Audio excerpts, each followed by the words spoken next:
Hi, my name is Jadine Hartley. Hi, my name is Emily Suttle. Hi, I'm Greg Philip Davies. And we are the three lead editors of Grow. I got introduced to Grow through an email that was sent to my production company, the Open Class Collective, asking for editors who would like to gain some more experience with multicam and comedy editing. So I've not really been introduced to comedy editing, so I figured, hey, what a great way to stay busy during lockdown. So I was sent a scene or two and I've been growing ever since.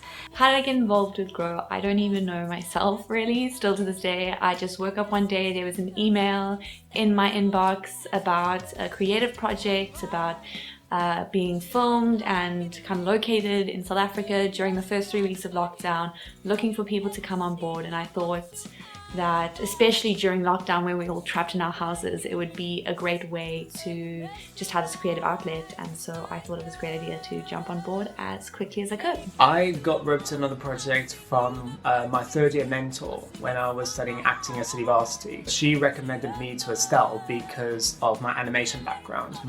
One of my majors in second year in my animation course was editing. It was pretty much my background and my skill set that Lanita actually recommended me to Estelle for the project. The process of working on Grow has been an interesting one, as all projects really has its ups and downs. I think that the biggest challenge we had as a team is that a lot of us all of us haven't really met each other. There's maybe a few people you might know from like previous projects, but otherwise all the editors are alone in their houses, all the actors are alone in their houses, everyone's separated because of the lockdown, because of Corona. So we had to kind of tackle this challenging new way of collaborating in a very collaborative industry. And I think especially where there's quite a few people on this project who are pretty green in the industry like myself, and trying to still navigate around those collaborative processes as is, then adding that extra field of not being able to physically hand over edit data and all of that stuff was a really interesting process. And I think we've all learned a lot throughout this process as well. I think the best way for me to describe the process of this project has been that it's the most adaptable I've ever been in terms of trying to mix footage, because normally when you're doing like series or films, you're using the same kind of camera, same kind of format, but then with this series it was using all different kinds of cameras that any of the actors got a hold of.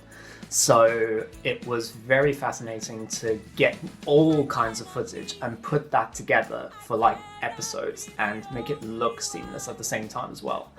That I think adaptability is the best way to describe what the process has been like. I think that they're a great bunch of people to work with, thorough communication. It's been a very motivating and consistent environment, which has been great, and it aided the process a lot. And I do think that this is a project about all of us during lockdown, coping with the emotional, financial, and all that strain and boredom, whether you're visiting your fridge 10 times a day, whether you're meditating, engaging in creative work, or just being lazy. There is definitely something for you in this entire project that you can resonate with. I think everyone should watch Grow, whether you are South African, American, European, from Antarctica. It's a really relevant story about what's happening in today's world, what happened especially in the first 3 weeks of lockdown, where a lot of people were really worried and just didn't know what was about to happen and had no idea about the months ahead that were about to come. And so I think that's super relevant, and I also think it's a great comic relief, because I'm sure there's 100 moments that you will notice when you're watching this that just make you go, oh my goodness, that's exactly how I felt, or I did that too. You can really laugh and kind of have this sense of catharsis with the characters. It's comforting when you've been through something that everybody else has been through, and then watching a series that even just captures one moment of something you've been through and you're like, I relate to that.